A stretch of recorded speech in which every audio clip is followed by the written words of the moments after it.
a 73-word Daily Telegraph article that encouraged refugees and asylum seekers to self-harm breached 4 separate journalism standards. The Australian Press Council, APC, has ruled. The blog post by columnist and blogger Tim Blair, published on May 31, 2019, was headlined keyword attempts, and followed reports that men detained in Papua New Guinea were attempting suicide and self-harming following the re-election of Australia's Conservative coalition government earlier that month.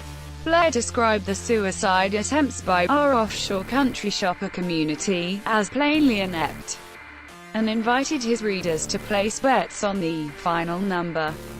Can they crack the half-century? Or even make it all the way to 3 figures? Go for it, boaties, he wrote. Quote, note, under official attention-seeking refugee rules, multiple attempts by an individual score only a single point. Quote, at the time the column was written, some of the men had spent 7 years in Papua New Guinea, where they were transferred after seeking asylum in Australia by boat. Their prospects of being resettled elsewhere were widely seen as dashed when the coalition was re-elected. The APC is a voluntary body comprised mostly of media organizations and journalists, which is responsible for upholding good standards of media practice. It found Blair's post violated the principle that publications should avoid causing substantial offense, distress or substantial risks to health, unless doing so is in the public interest. It also breached standards on covering suicide. The Daily Telegraph said in its defense that the article was about self-harm and not suicide, that it was a commentary on how many people would make publicity seeking self-harm attempts in order to create sympathy for their cause, and that it was a satirical opinion piece. The Telegraph also argued that it was extremely doubtful that the post would cause direct risks to asylum seekers' health, given it was only open to subscribers, and that Manus Island and Nauru were not amongst its more popular subscription zones.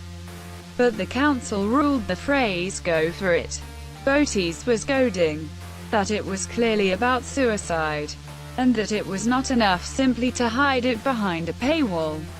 Blair's mocking tone trivialized the suicide attempts referred to in the article and was presented without sensitivity or moderation. The council concluded, all up, the post violated 3 separate principles on the coverage of suicide, which require publications not to trivialize suicides, to take great care to avoid causing unnecessary harm or hurt to people who have attempted suicide, and to include helplines next to material dealing with suicide. Data later released by the government showed that self-harm incidents spiked markedly in Papua New Guinea after the May election in Australia.